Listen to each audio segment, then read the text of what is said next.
And welcome, everybody, to the introductory episode of the SegaCrew podcast, NTSC edition. I am your host, GrimShins, joined by co-host Faust4712. Yo, yo, yo. Hello, everyone out there in the Sega Crew world. It's me, Faust. All right.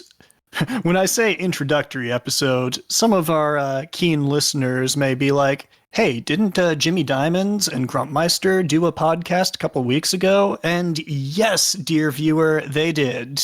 They ended up, the PAL guys ended up beating us to the punch due to some issues that came up.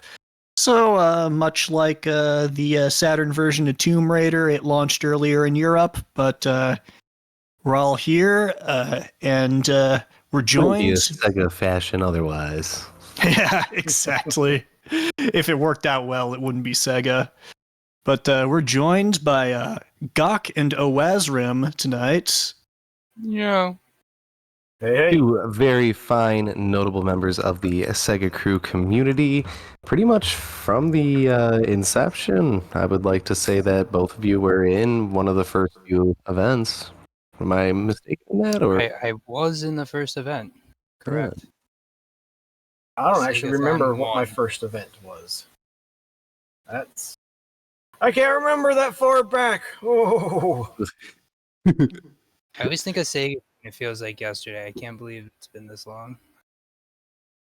So before we get into the actual topic, just a little question, I guess, to everyone in this and into the chat. What has Sega Crew become for you?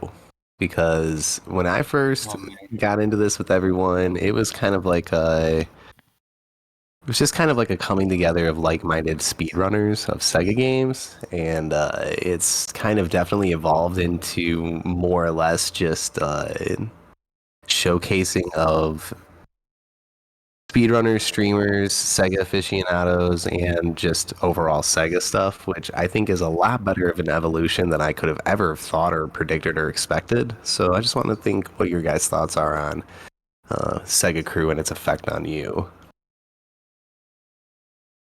I mean, it's had a huge effect on me. I mean, there were a lot of people on Twitch that I interacted with, that I was friends with.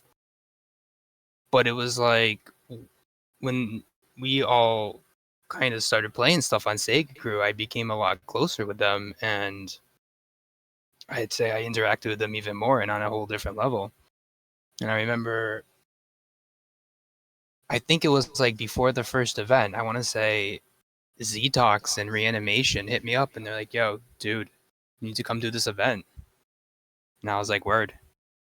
And yeah, the rest is history. But now I feel like it's evolved to the point where we have so many different events that we can really showcase everything that people want to do and everything that Sega has to offer. And one of the things I've always liked about Sega Crew is the variety and the people. Like, I know people say this all the time, but I feel like we got a good crew, because there's a lot of other groups that I'm a part of online, a lot of other groups I see, and like, yeah, I feel like this crew is special. Yeah, one of the things that I really appreciate about the Sega speedrunning community as a whole is just how everybody seems to really know each other and be friendly with each other, and most importantly, excited about what everyone is doing. Like, Yeah. oh my god, just the number of different games that people run and the different communities that interact with each other and all hype each other up and just get really enthusiastic about what's being done is incredible. I haven't really seen that as much in any other communities, and I think that is partly due to the Sega community being a little bit smaller. That lends to it being a little more tight-knit, I suppose. But I don't know what y'all think about that, but Oaz, you guys want to say on this? Yeah, because I'm not a huge speedrunner. There's not really many games that I actually speedrun. There's some games that I like that I try to get done quickly, but I don't put hours and hours and hours into practicing them. A lot of it's just off the cuff. So it's been really cool just coming together with other Sega fans, particularly because I have such a admiration for the Master System. And it's like, oh, other people actually know about the system and care about it, who may not have known about it when they were younger. So, and that in the SG-1000, I mean, it's cool to see people when we're doing events and like, oh, it's the SG-1000, yay! But it's a good group of people just coming together to have fun and to enjoy gaming, retro, Sega. I mean, let's go. Absolutely. Absolutely. Yeah, and even beyond Sega, because I know we're all into other things, and like I see on Discord like people connecting in other ways over a lot of other things other than Sega. But This is true. That's it true. all started with Sega, right? I actually want to piggyback on something that Grim said with the smaller community, more tight-knit community. I actually want to comment on that, and maybe you guys want to comment on it too, but I kind of think that is, one, true, and two, I wonder if that's not as much of a fault as people are making it out to be, because I think a lot of people mistaken why the crew exists, and just my understanding of it when we first started was that SegaCrew was more or less like the anti-get famous. It's like that DIY punk aesthetic mixed with the speedrunning, retro gaming, Sega aficionado thing. And I think that that's something that I really identify and grab hold with a lot with this crew is because of that. Because I grew up with a lot of DIY punker friends and musicians and going to a lot of shows, and that's like a very if you know kind of thing. If you guys understand what I'm talking about, those that have been in that kind of a situation and whatnot. And we got no diggity coming in here, but Oh snap!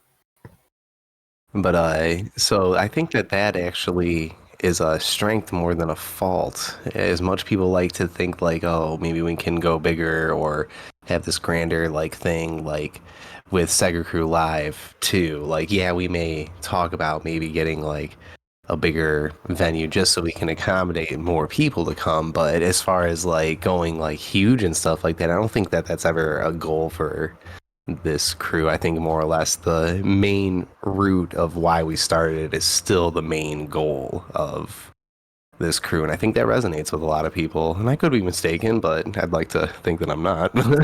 No, I definitely agree with the DIY part. I mean, in terms of DIY, that's all the events have been. I can speak on the back end, the tech crew. We basically from scratch figured out how to put together a server that people can stream directly to and all that for the sake of these events, because the existing solutions that we had were not satisfactory to what we were trying to do. So since there wasn't a turnkey solution or anything that we could work with, we ended up kind of putting together a custom solution that, when it's working, I would put it up against anything, and I mean anything, in sort of the remote streaming community on Twitch for online events. Certainly, I've done a lot of different online events, different marathons and stuff, and in terms of ease of use and robustness, I think what we've managed to put together is just,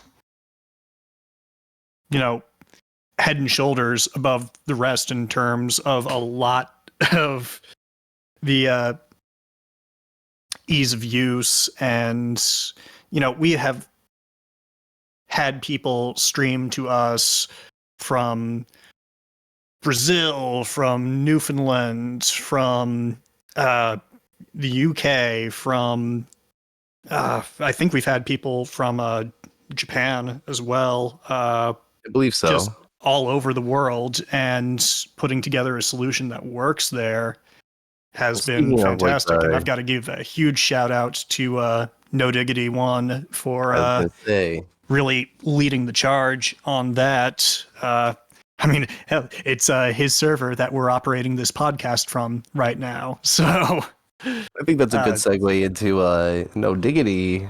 Get a formal introduction. I know you popped in here, so you wanna maybe comment or one or Sure. two or three on some things. What does Sure, SegaCrew mean to you and the like? Yeah, for sure. Well, again, in particular for me, we're getting some echo here from Grim. is it actually echoing? Because sometimes Yeah, it was sometimes it showing does you that. you speaking. I mean, it'll show that it's highlighting me, but nothing's coming through. I mean, I can be aggressive about self muting. Yeah, there we go. That's better. Well, obviously, as you can tell, my goal with this stuff is to make sure that everything runs as best as it possibly can, and into the point of stupidity. And so, I mean, again, what does SegaCrew mean to me? Well, I mean, again, early on, it was something where, I've always been absolutely enthralled by the whole speedrunning community. Games done quick. I mean, seeing guys like Feasel, Feasel, man, I love that guy. Seeing him, speed running stuff. PJ, again, just a lot of the things that you're just like, hey, it's really cool, and then you participate in the chat communities, but you're like, yeah, but I'm still an outsider, and I'm kind of sitting in there and looking at the glass and seeing the stuff going on the other side of the glass. And when that happened, when things opened up for SegaCrew, and it was like, hey, let's do something different. Let's do something unique. And so I think that drove a lot of my interest for this. And as anybody who knows me, they know why do something when you can overkill something, because that's pretty much how I run things. So yeah, I mean, again, it's like, as far as the fact is that I've been so absolutely blessed at the fact that, seeing all these great people on this call right now, and just people in general who are regularly part of the Discord community and doing our events and streaming and coming up with ideas and all. Again, this is the best group by far. You can quantify it. It's the best group when it comes to that in retro. It's the best group on streaming and Twitch. Yeah, I don't know what else to say. One thing that you hit upon that is very important to me is just that feeling of belonging. Like, it's one thing to be in a community's chat, to follow their stream and that sort of thing. It's an entirely different thing to participate. And we absolutely encourage and treasure participation from the community in all of our events. We've been bringing in more and more. I think every single event, there's at least somebody new who hasn't contributed before, who wants to be a part of it. And we just want to be like, yeah, let's go. Let's see your talent. Let's see, what you're passionate about. And if that describes you, got an event coming up for October, one of my very favorite events, SegaWeen, our Halloween event. Annual spooky Sign-ups event for that. Yeah, those are open until Friday, so be sure to jump into the SegaCrew Discord, and if you've got a spooky game that you want to show off, then hit us with it. Sign up for a slot. That includes any Sega horror game, any console. If it's Sega published and it's a horror game, and you like playing it, throw it in there. I guess I could play We'll Bloodlines. constitute it. Kidding. If bats are technically a horror trope, so Castlevania is technically a horror game. this is true. Technically. Seaman is technically a horror game, so hope we get to see some more of the adventures of the Chosen One, if Paul Saltine is willing. Nice. I am more into the weird art house obscuria of the D and Enemy Zero and D2 stuff. The Kenji what Eno was it? stuff. The Mansion of the Hidden Souls was the one I did last time on the Sega CD. Something similar in that vein. You know, that early horror point and click stuff that seemed to be what Sega thought was going to be the hot rage, but they should have. Sega thought a lot of things were going to be the hot shit. So that's the thing you gotta. I mean, it's like Icarus. It's you flew too close to the sun, but their dreams were so big, man. You couldn't help but believe in it. Better to fly too close than do nothing. Yeah. Yeah, man. And that kind of goes along with the sort of punk rock aesthetic of everything, because there's no game company punkier than Sega. Because I just wanted to say real quick, back to that punk aesthetic that Faust was talking about. Like, that's one of the things to me that struck me about SegaCrew, and I've kept coming back, and I want to be a part of every thing that we do, even when I can't. So it just feels real. Like everything is real and people are real, and no one has to be fake. Like, it feels genuine. Yeah. Well, I mean, I invited you yahoos to my house, so what can I say about that? But and nothing went missing. Yeah, and everything was just lovely. But yeah, it's again, it's that to get back to that again, it's one of those things where particular GDQ stuff like that. And again, I know some people have got various opinions when it comes to GDQ and the politics around it and some of the little bits and pieces. But I'm telling you in particular that this is the thing for me, is like I wanted to get rid of all of the some of the. Again, we try our best not to have any type of cliques, anything like that. We're incredibly open. Anybody who wants to join in, people will like, hey, I just found SegaCrew because they ran into it across in retro, and then they come in, and then the next event they're putting in for a game, and maybe the next event they're going to be assisting us with Tech Crew. I mean, again, it's like it's so amazing to see how people come in. They kind of just dip their toe in, and then they end up just jumping in the deep end. Yeah, the more community participation, the better. And I mean, that's kind of... I have no idea some of the contributions behind the scenes that people are putting in, but yeah, totally.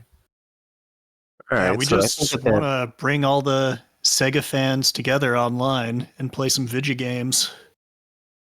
Yeah. Which actually leads me to let's get back to the main topic. I guess this is a good point in time for that. I mean, we've been Sega crewing it up enough right now. Let's so how did your Sega journey begin? I think I'll try and constitute what we mean by that question, and that is what was your first interaction with something that was Sega? And that could be an arcade game, it could be a console, it could be something else, but I think I might as well just start it off in the mine was watching my stepdad play Captain America and the Avengers on the Sega Genesis and Shinobi 3. He let me play Captain America and the Avengers with him, but only that game. And then he eventually gave that Sega Genesis to me and my sister, and me and her would constantly play the 6-pack. And she would always play Sonic, and I would just take turns with her on that one. And then I would always play Super Hang-On and Revenge of Shinobi. And then finally, I got around to playing Shinobi 3, a few into that, and that was another good one. But actually, my affinity for Shinobi 3 wasn't until I was an adult, actually, when I was like in my early 20s. Contrary to what people might think, yeah, I actually didn't really enjoy Shinobi 3 too much when I was younger, because I didn't like losing a lot, and I used to, the game gets hard, and I just couldn't get up to it, and so then finally, the only way I could beat it was by always trying to keep POW and collecting everything, and knowing where everything was, and just trying to know every level, but, So that's how my Sega journey began, was by viewing my stepdad play a bunch of games on the Sega Genesis in 1993. Man, and being able to have that to bond over is really amazing. I mean, that's fantastic. Just in my case, my Sega journey kind of began with my sister, who was a few years older than me. I guess she had first encountered the Sega Genesis over at a friend's house. I think she played like some Sonic and some Toe Jam and Earl and thought that was really cool. So she ended up getting a Sega Genesis for her birthday. This would have been back in 1993, I suppose. So this was getting towards the end of the Model 1. Sonic the Hedgehog was the pack-in cartridge with it, and you know, it was her birthday gift, but I think I kind of, my 4-year-old self was just over the moon with it as well, because it was just the coolest thing that I had ever seen. Just the graphics, the music, the gameplay. I couldn't get enough of it. I mean, to let you know how much this impacted me, like I learned how to read because of the text in the game, oh, game over, or just reading the stuff like time, score, and rings and things like that. The funniest thing was we had this rule where it's like, okay, you've got to take turns, but you can keep playing until you die. Then you have to hand the controller over. And my 4-year-old self had the brilliant idea of, okay, well, you didn't say anything about the reset button. So I ended up playing Green Hill Zone Act 1 just over and over again because I knew I could get through that without dying. So, hey, I'm just going to keep doing that. But yeah, we people got wise to that pretty quickly. But yeah, then later that year, I guess around Christmas time, oh man, some of the games we ended up getting, like Cool Spot and Rocket Knight Adventures, both absolutely brilliant games. Rocket Knight Adventure is going to be featured in the Sega 8 coming up on October 14th. So that's going to be a pretty cool event here on SegaCrew. Don't miss it. But the funniest thing was Sonic Spinball. That was a game that my dad ended up getting a little bit obsessed with. He would be up until like 3 a.m, playing the game. Just Damn, it was 3 a.m? Yeah, perfect combination of the pinball, the fast action, the music. It just, something clicked within him, and that was kind of, his foray into gaming addiction. It only happened just the once, but yeah, he ended up conquering that game pretty thoroughly. And it's fun because in recent years he's retired, and recently he asked me to get him set up with some Sega Genesis emulators so he could play some Spinball. Got himself a USB Genesis controller and has been playing a little bit of that from time to time. Just Still with him. Yep. Can't get rid of it. The Spinball's got him. Oh yeah, it gets you, man. It's addictive. But yeah, after that, just we eventually ended up getting the Sega CD. I got a Game Gear, which I played to death tethered to the wall via the AC adapter because that thing chewed through batteries like no other. But yeah, and 32X got during the fire sale, which was pretty excellent because got, that which was bundled with Doom and Cosmic Carnage and got like 6 other games along with it, probably for like $50 total. This would have been in like 1996 when Sega was clearing out the stock to try to transition to solely supporting the Saturn. But yeah,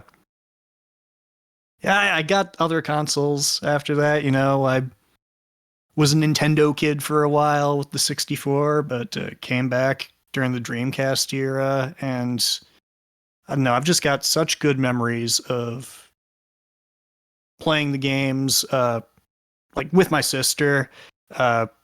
We both absolutely adored Echo the Dolphin, which I know is shocking to hear from me. I'm the Echo speedrunner himself. Yeah. But just the fond memories of, playing games with my family, or even just, they would sit on the couch and just watch me play. And I was a young enough kids during this era that I didn't always know what to do, but I could do it if, you told me what to do. So it'd be like a family kind of puzzle event, right? Where you'd have, my mom and my dad kind of, whispering in my ear, here, like, go try this. And yeah, it became just an activity that sort of brought everyone together. And I think, that is why just Sega has been so important to me my entire life, is because whenever I load up a game, even if it's a game that I've never played before, had no experience with, and the list of those is innumerable and growing all the time, I still get a little bit of that feeling, being like 4 years old and loading up the Sega Genesis and Sonic the Hedgehog for the first time. And it's fantastic, and I've been able to meet so many excellent, talented people because of that here in SegaCrew. And I just love it. That, to me, that's my Sega journey. That's still ongoing to this day. Yo, Waz, I know you talk about like the S3 1000 and stuff like that. Let me hear your Sega journey. How did that I'm begin for curious. you? Because you seem to have like the most affinity for like the older home consoles, and I really dig that. So I want to hear your perspective on that. My beginning has nothing to do with any of those.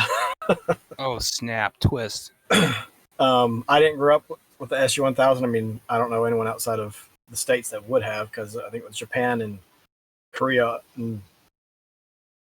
only. I think there might have been some limited release in Australia. And it didn't begin with a Master System. And it, I didn't realize until like 5 or 6 years ago, it didn't even begin with the Genesis, which was my first Sega console that I got for Christmas in 92, 93 with the Sonic pack-in. It began on the Commodore 64 with Congo Bongo, Choplifter, and some other games that were on the C64. I remember Mom and Dad coming home with that thing one day up, opening the back of the station wagon and pulling out these huge boxes, bringing that big old machine in and getting it set up. I think they actually bought a desk specifically for that, because it had the 1701, 1702 monitor, the 1541 big old bread bin disk drive. And so that's actually my first introduction and foray into the Sega stuff. And so my first actual Sega cartridge is Congo Bongo for the Commodore 64, which I've actually still have that copy. I got that several years ago too. My childhood copy as well as the Commodore 64. So my beginning is not what I really like to collect for now, which is the Master System, the SG-1000. And that's, I can get into that if y'all want to hear it, because that's a totally different rabbit hole of how I even went down that route. Before we do that, I just want to mention how cool it is that you got your start on the Commodore 64, because that was a very important home computer to my dad. He's got like the Commodore SX64, you know, the sort of proto laptop that's in like a briefcase sized metal container, the Commodore 128, various stuff. We and had a VIC 20 in my house when I was growing up. Ooh. So yeah, it's kind of interesting. I'd sorry to kind of chime in here, but it's kind of interesting, Oaz, that a lot of us, depending on, you know, our specific age, because we've got some younger guys here and we got some of the older guard here. I would consider myself to be one of the older guard in SegaCrew.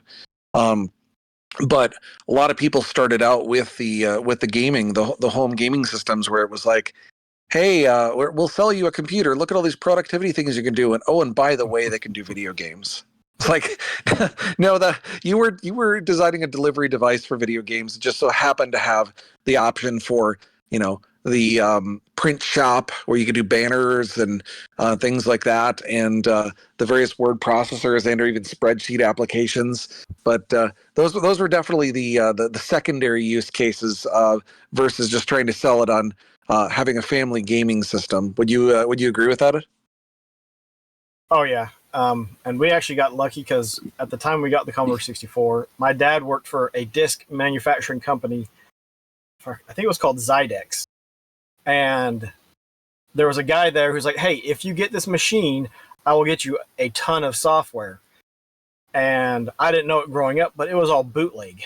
And so we had games, we eventually got the printer, you know, a dot matrix where you had the lines on the side and had to be fed by the machine. I remember printing banners out and hanging those. Tractor feed paper. Tractor feed. There you go. Mm-hmm. And yeah, I think Dad got it for the games because he loved playing that thing. I mean, Beachhead and some other games, so much fun.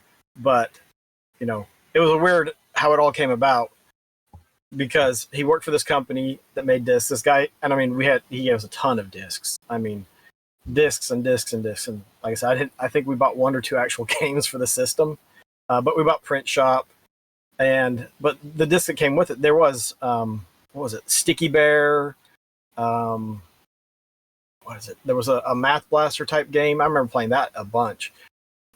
And so you did have those things that were, you know, edutainment. And oh yeah, you can do this and that with it, but yeah, the big thing was games. It was definitely, at least for my family, it seemed like it was games. It was something that I was really surprised to get.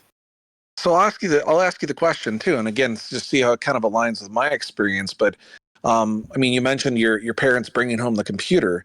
Is that something where was your dad or your mom really into the technology thing? Was it something where they were like, hey, I better have it in the household so that my kid will know what to do with growing up with this stuff, or anything like that?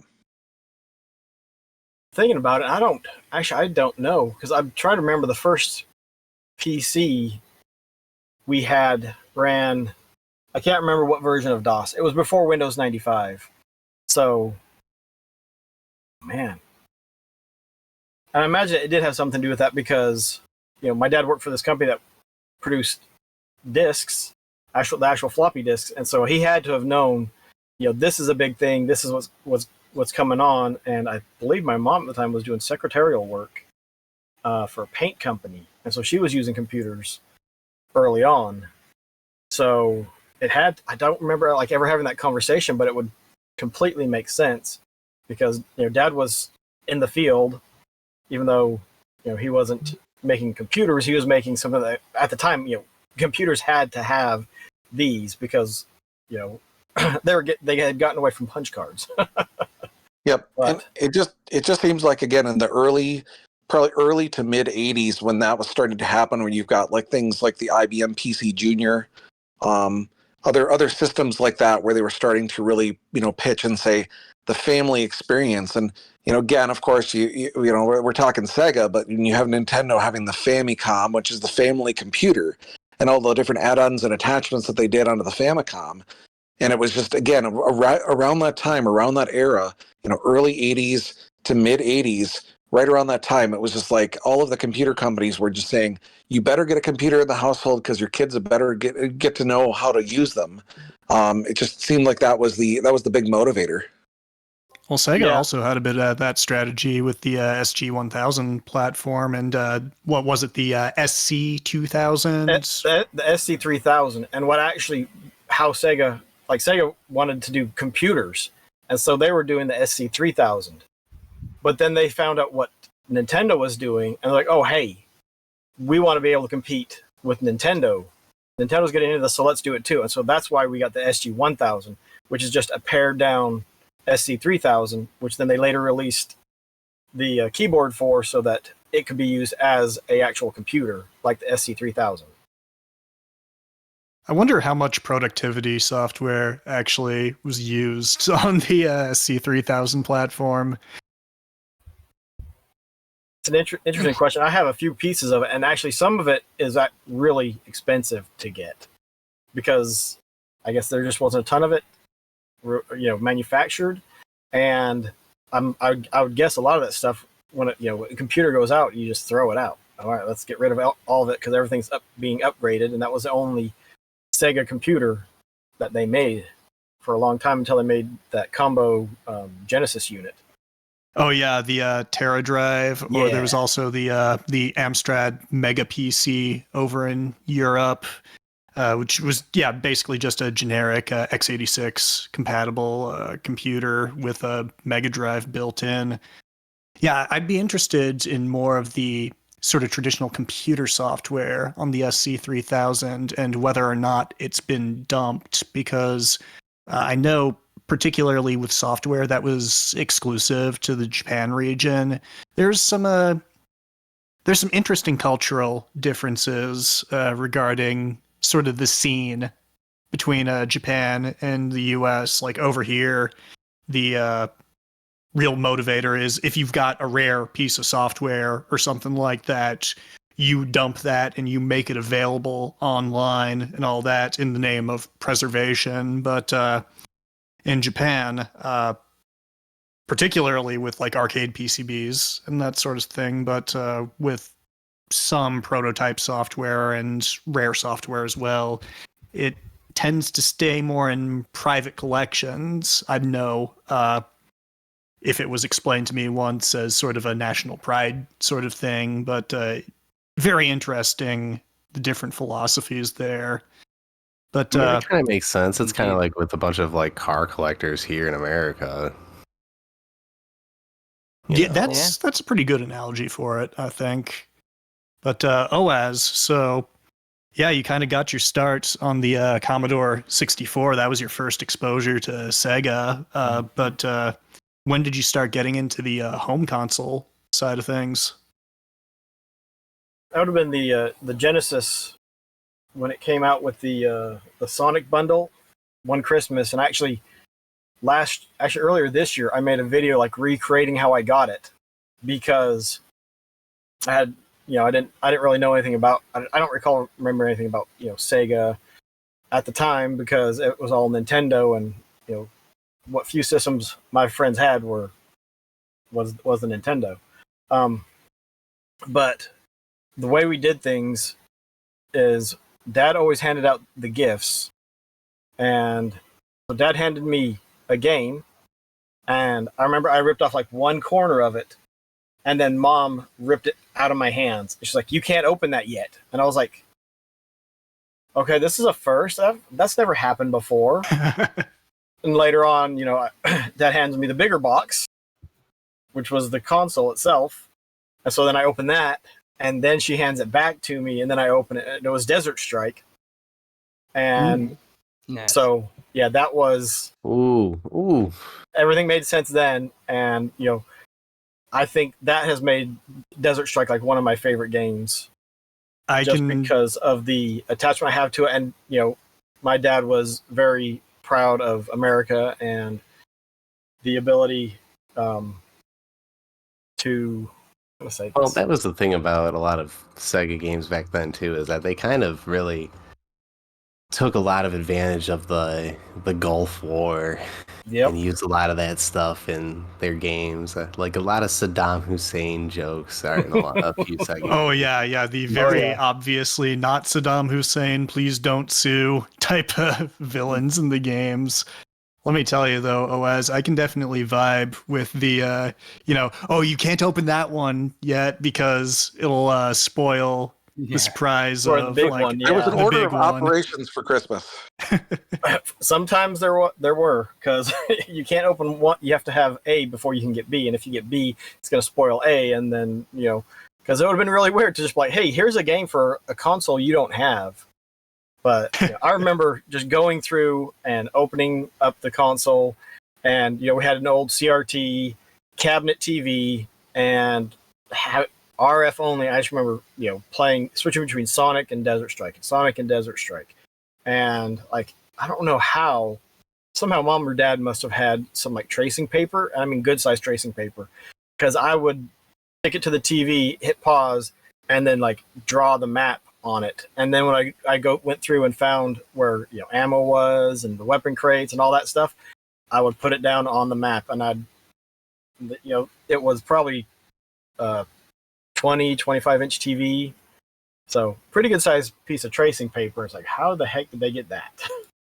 That's actually a really good idea because it'll stick to the TV because of the static electricity on the tube. Oh. So it's not going to fall down. See, if we've got any younger audience members listening who don't have the familiarity with the chunky CRTs, since it's shooting an electron beam at a piece of lead glass, generates a static fields that you can feel if you put your hand in front of it, or you can stick a balloon or stick a piece of paper to it, and it'll stay stuck. Which that's actually really clever. I don't know what the technical reasons are behind it, but we had an old TV. It wasn't in great shape, right? Again, it's like the TV that got relegated to video game duty was always the one that was like used to be the primary, was the top of the line, and then it got shifted to the parents' room, and then the parents' room. Then it went from the parents' room to the kids' room. Yes, and absolutely. Then, again, there's like a hierarchy for those CRTs as they went through the life cycle. But by the time they finally got down to video game level, they were like, the tubes were misaligned, the screen was streaky, the brightness was all out of whack, whatever. But the one TV I had, it was so amazing because it generated so much static. And I think it might have been also too, because we never had central air or anything like that. So we always had just the windows open. And so I could take and touch the screen in such a way and then zap my sister with the static electricity. So I got pretty good at it. It's sort of like, shuffling your feet on the carpet, but I got really good at doing that with the TV. I think it was just the have one of TVs them because TVs with the dials that you had to like pull out and like turn. It was like Yep, that's what I actually use when I'm gaming on a CRT as a turn knob, Curtis Mathis. But I think it was excuse me, just the TVs at the time, because we did the same thing. Like the first one to turn the TV on, usually if there was someone close enough, they were rubbing the back of their hand on the screen and looking for somebody to zap.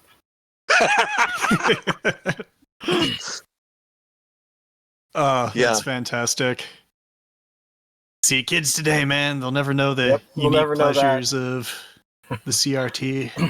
Or when you finally get this huge thing in your room and you're super excited for it. And then because you had a Sega Genesis, you're like, oh yeah, guess what? I got headphones. No one's going to know when I stay up all night playing. Fantastic. Yeah, that was really good I don't back think in my the parents day. had any idea about that. About the headphone jack and staying up all night? Yeah, that was just totally off the radar. Yeah. Like they had no idea I could plug headphones into it. Fools. Or this came up in a conversation among the SegaCrew tech staff.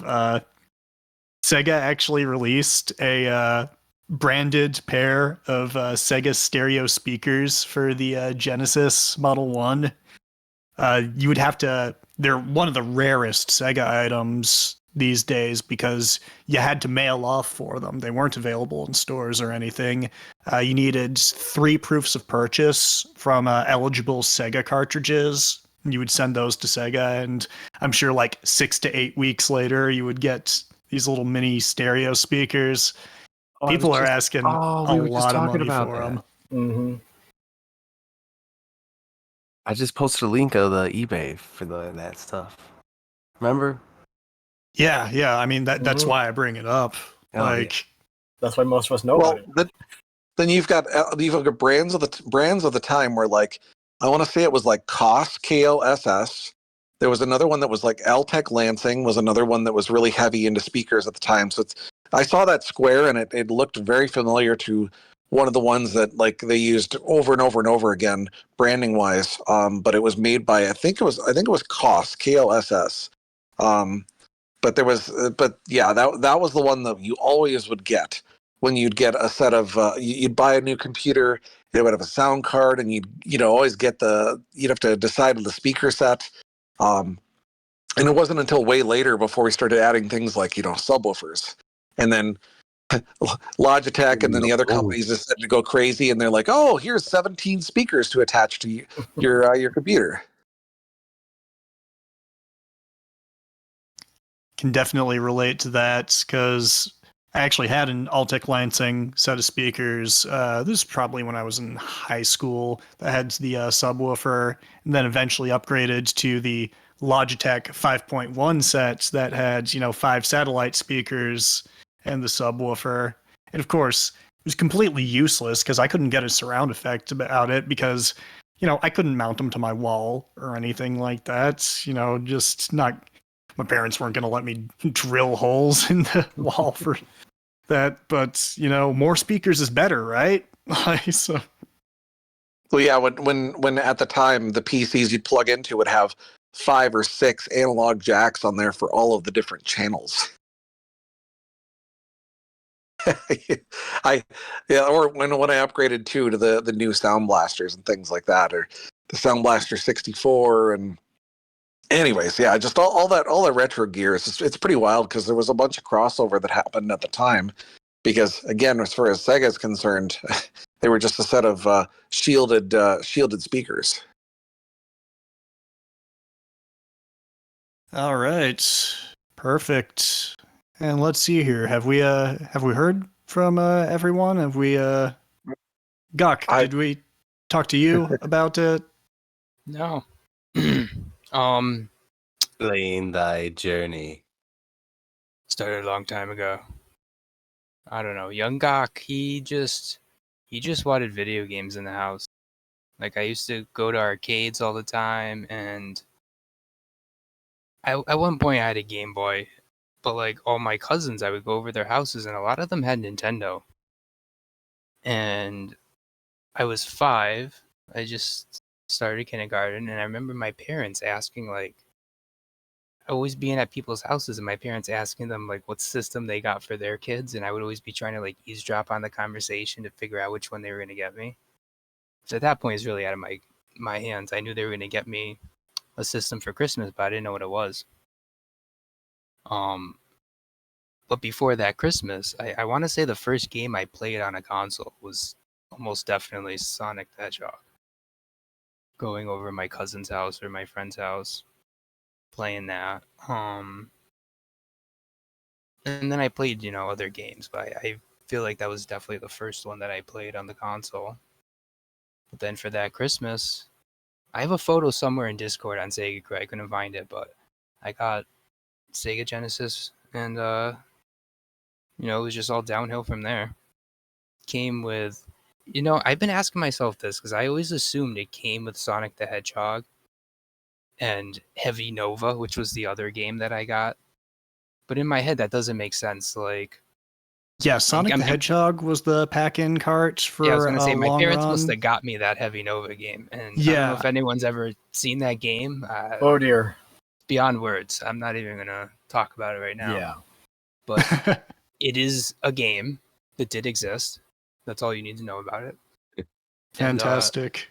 Yeah, and it was all downhill from there because a lot of my friends, and also I just wanted a system. I really didn't care. But I will say, this thing called Mortal Kombat had me leaning a little more Ooh. Genesis, because at a certain point I became obsessed with Mortal Kombat as a kid.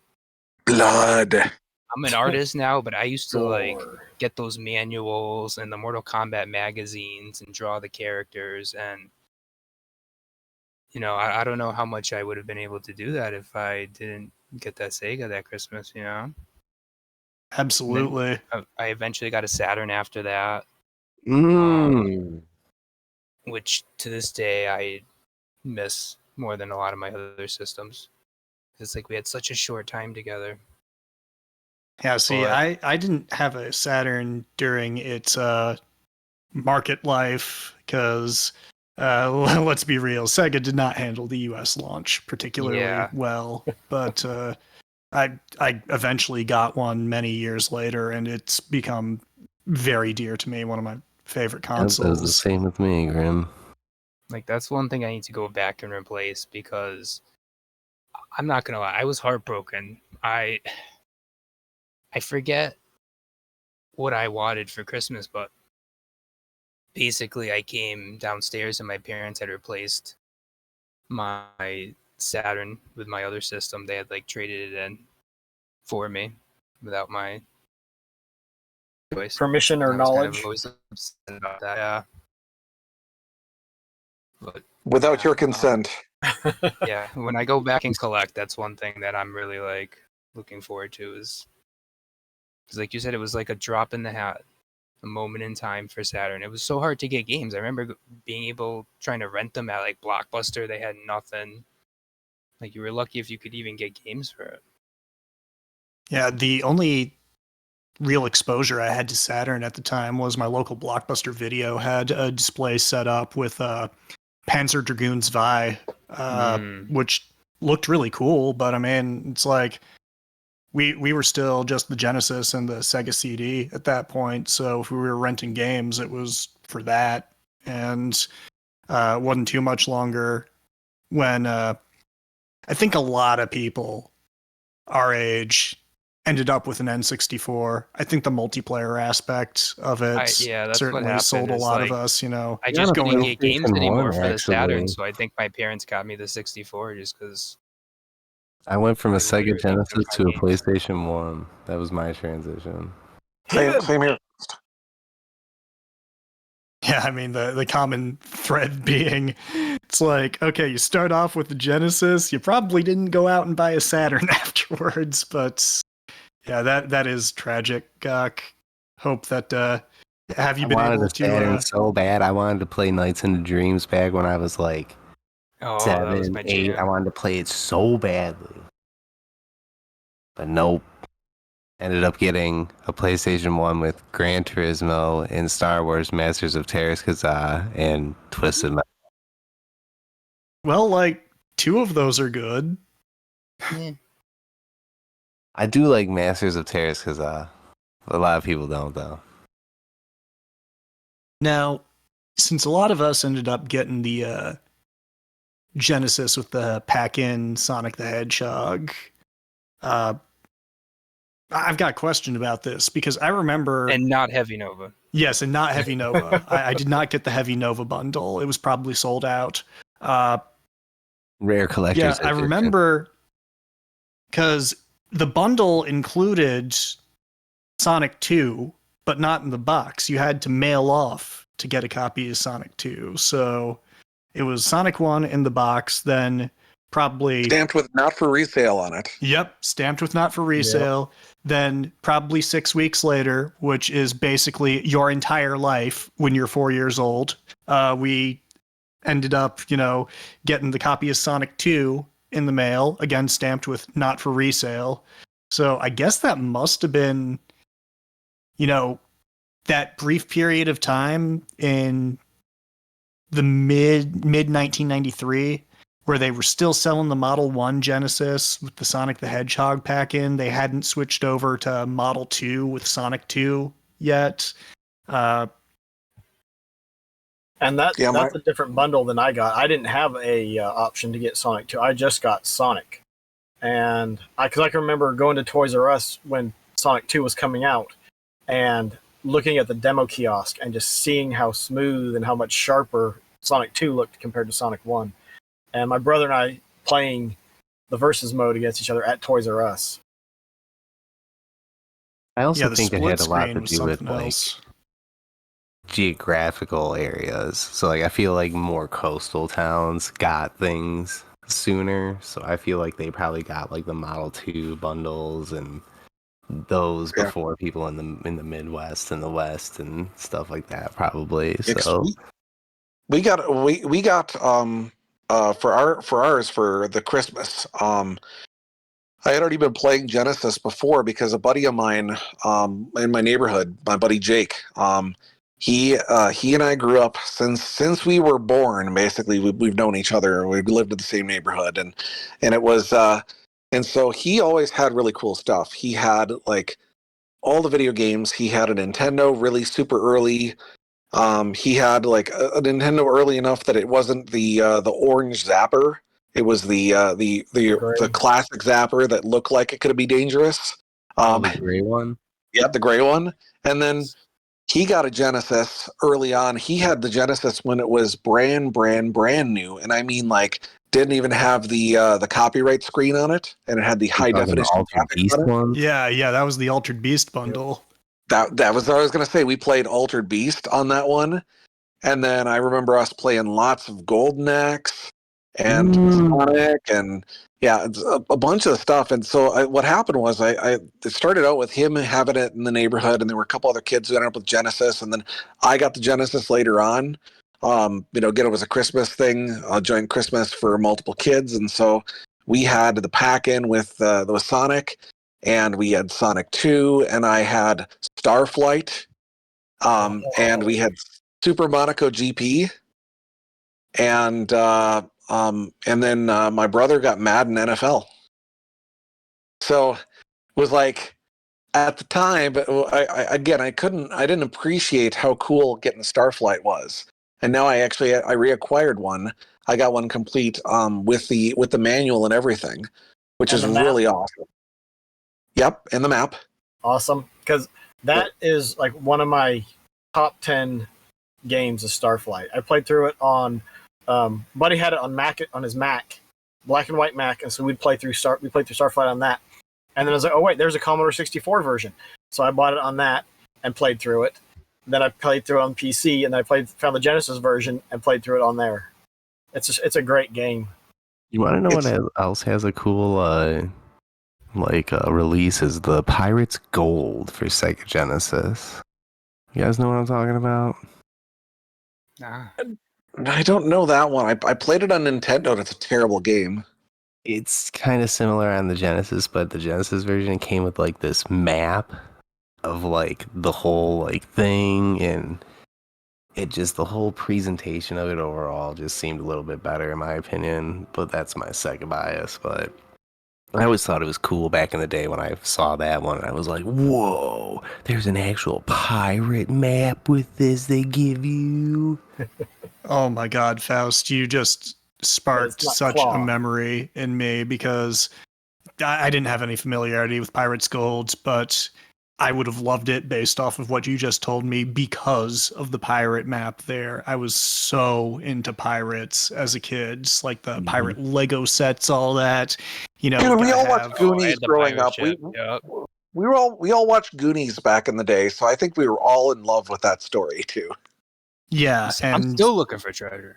Yeah, just anything with swords. Everywhere I go, I was super into, which is why Rocket Knight Adventures was like killer gift later on there. But the pirate map specifically, this kind of ties into the Commodore 64 stuff Oazram was talking about, because my dad printed up, he made a pirate map on some paint program, I think on the Commodore 64, printed it out, had the map of the islands with, X marks the spot and all sorts of different locations labeled.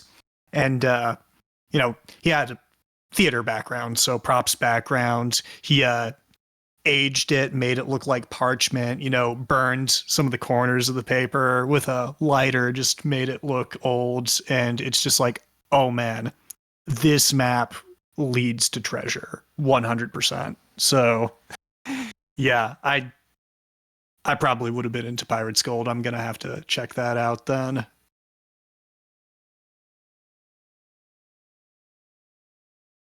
Yeah, I think it's interesting too, because I think Oaz, you and I probably had a similar path when it came to just kind of the introduction into the technology side. I mean, you mentioned the C64, and we actually had in our household, we had an Odyssey 2, which I don't know if you're familiar with that one. Oh, the Magnavox? The Magnavox Odyssey 2, we had one of those. I had a TI 99, was it a TI 99 4A? TI 99 4A, we've got one as well. It was like clicky keyboard. It was black and chrome, or black and like stainless. It was the coolest looking console, and it was like, again, all these things. And when I talked to my dad about it, my dad, fortunately, he's still with us. When I talked to my dad about it, and he was like, well, I know your uncle's really into computer stuff, and he says, I just wanted to make sure we had, stuff for you to learn from and get comfortable with and learn, be prepared to use it, because that's where we went from, again, Odyssey 2 to the TI 99 to the VIC 20 to the Commodore 64, Apple II, Apple IIc, and then started going into PC and then gaming consoles. But yeah, it was pretty wild. I have no idea how much money my dad spent on that stuff, but it seems like now that I think about it after the fact, that's a lot. Yeah. Interesting thing about the TI 99 4A as well is its VDP is very similar to what Sega ended up using in the Master System. In fact, I think basically the exact same VDP was in the SG-1000. It's got the same sorts of capabilities. So, yeah, Sega's proud history of, taking off-the-shelf parts or doing semi-custom stuff as part of their builds. And it's just a nice little connection that there. DIY thing, man. Exactly. It all comes full circle back to what we're trying to do with SegaCrew, That the scrappy underdog of groups. Exactly. Do it yourself and don't succeed too much, because then it's no longer punk rock. Oh man. Then you're raging with the machine. Yeah, when you hear Tom Morello hosting his own Sirius XM show, you're like, yeah, dude, yeah. Yeah. Oh, he's not part of the machine. It's hardcore.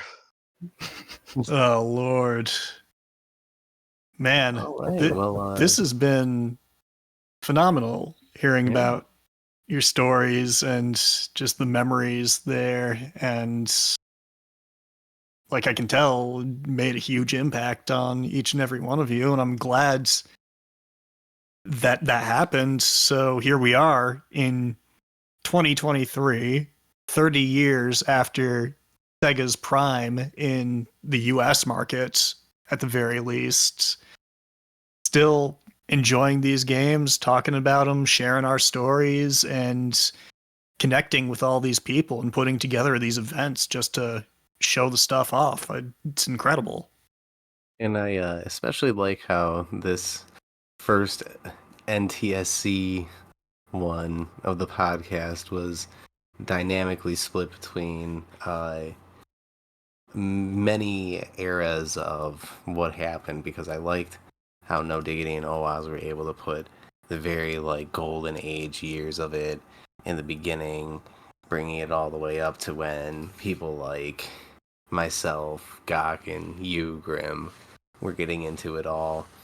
And I just like that it was a very good full circle dynamic discussion that way. So hey, OAS, I think Faust is saying that we're old.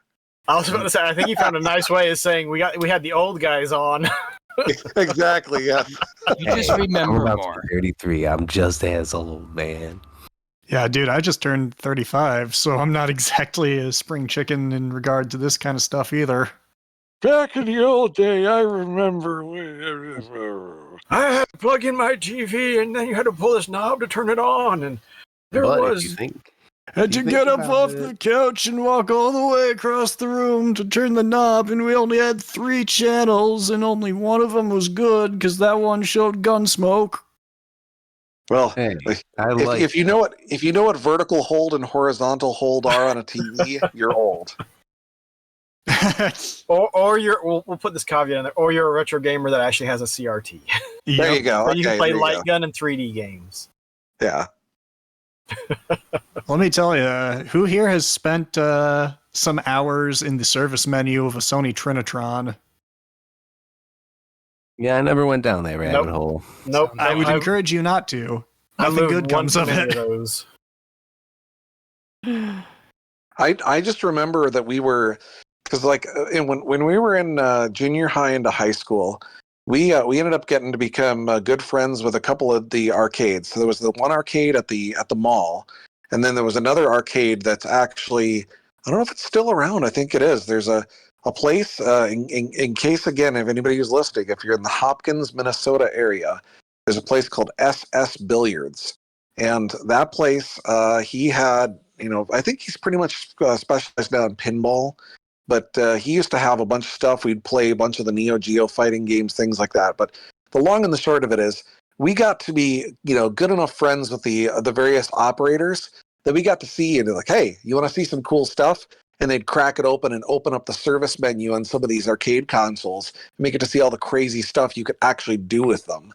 So you talk about the various, again, knowing into the service menu and digging into that stuff. When you're like, oh, hey, you wanna see an impossible difficulty? They go click, click, click, make a couple of adjustments, dip switches, fire it up. They're like, here, go ahead, face the computer, try it. And we go in and we would get our ass handed to us on a platter with some garnish. It was unbelievable. But yes. That's awesome. I'm surprised they didn't already have the dip switches set to the hard modes. Didn't they want to make money bringing those corners? Yeah, they tried to be pretty fair about it, but yeah, when he's like, oh yeah, he's like, you think you're hot stuff, here, try this, and change the difficulties, and we all got to go at it. We're like, my God, it's like reading the inputs, and it probably was. Yep. But I mean, who wouldn't have enjoyed seeing the guts of an arcade at that time? Just be, wow, that's how this is all done. And man, I know. Yeah, well, you know, when you saw AM2 on the screen, it was going to be something special. Oh my god, I could go on I always for was akin hours to the, about AM2. FBI don't do drug stuff. Those are always my favorite.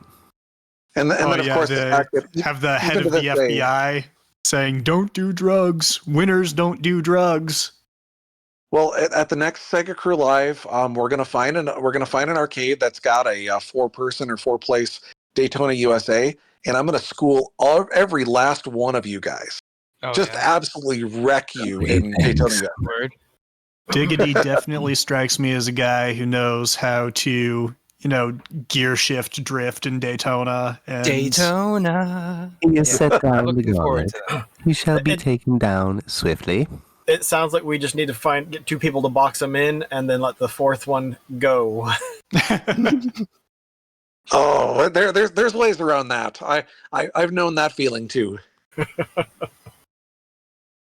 But speaking about the insides of the arcade machines, man, just the insides of any electronics was magical, Yeah. during my youth. My next door neighbor and I at the time used to disassemble like old radios and stuff in his garage. And like some of these were from the, 1940s, stuff that had absolutely no concept of grounding, internal or otherwise. So that's where I experienced my first, low grades electric shock and that sort of thing. It's like, oh, hey, why are my arms tingly? What is this feeling? I learned at an early age what a capacitor was. Yes. It's electricity. It's magic. Speaking of capacitors, for anyone listening, do you know if the capacitors inside your Game Gear are all right? You should probably check them. If they haven't been replaced, the answer is no. Yeah. I have a CDX that needs some love. Oh yeah, just unfortunately anything from that era, the Game Gear, the Sega CD, CDX, all of those were made with the first run of Chinese capacitors, and they're all dead. I They are have all a blue dead. Game Gear, and I thought they were made of ashamed to counterfeit get with Chinese. that. Well, yeah, that's just the thing because I forget it was a Japanese engineer from I forget which company, if it was Nichicon or one of the big ones anyway. Uh, basically went to China with prototype designs that he had stolen, and they started manufacturing them. And it turns out that it was prototype for a reason because they didn't last like at all. So. Yeah, the electrolytic fluid that they had, the formula for it was not good. A damn shame. Sometimes you make the right formula, sometimes you don't. Sometimes you just don't give a shit. Well, let me tell you, guys, it's been absolutely fantastic chatting with y'all and hearing about, the beginning of your Sega adventure. And man, I'm just looking forward to doing more events where we can show off more stuff and hopefully get more people excited and involved, because I know that there are so many people out there, so many people who watch these events who, maybe they just haven't felt comfortable with trying out and participating, submitting something. Maybe they think, oh, I've got to be like really godly at this game to really show it off. And the answer is no. No, you don't. If I participate, you don't. Trust me. I was about to say, if y'all let me run things on here, because yep, the Halloween or Sega Wing coming up, trying to play Ghouls and Ghosts on the Master System without any power-ups for the first loop. That's going to be interesting. There'll be lots and lots and lots of deaths.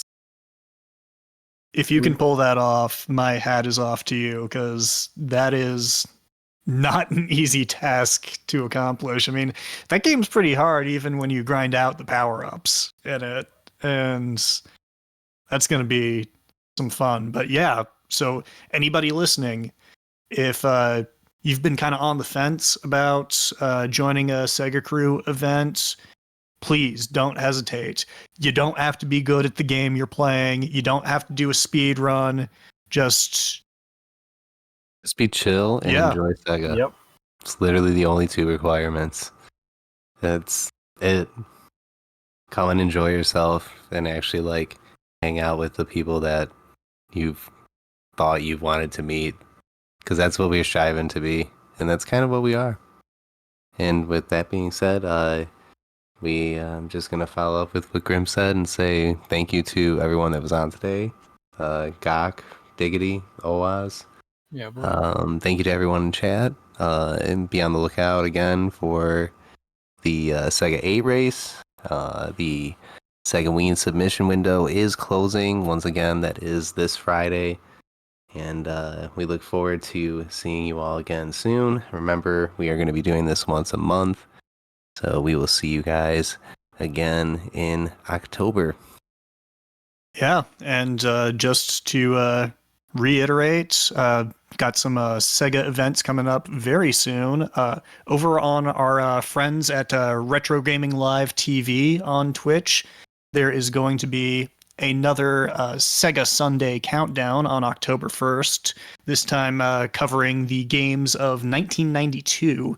It's going to be hosted by Booster Shane and should be a lot of fun. Definitely check it out. The Sega 8 race is going to be on October 14th, I believe. And that's going to be very exciting. Check out the games list, see if that's something that you want to participate in.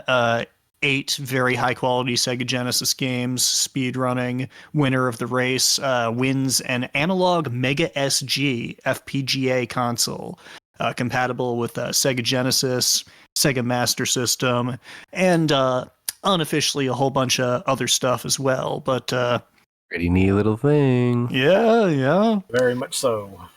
And Segaween starts on October 27th. So that pretty much covers the month of Ooh. October. Gonna be a good one. So, yeah, once again, I've been GrimShins, I'm Faust. and we will be signing off now. Take care and stay Sega.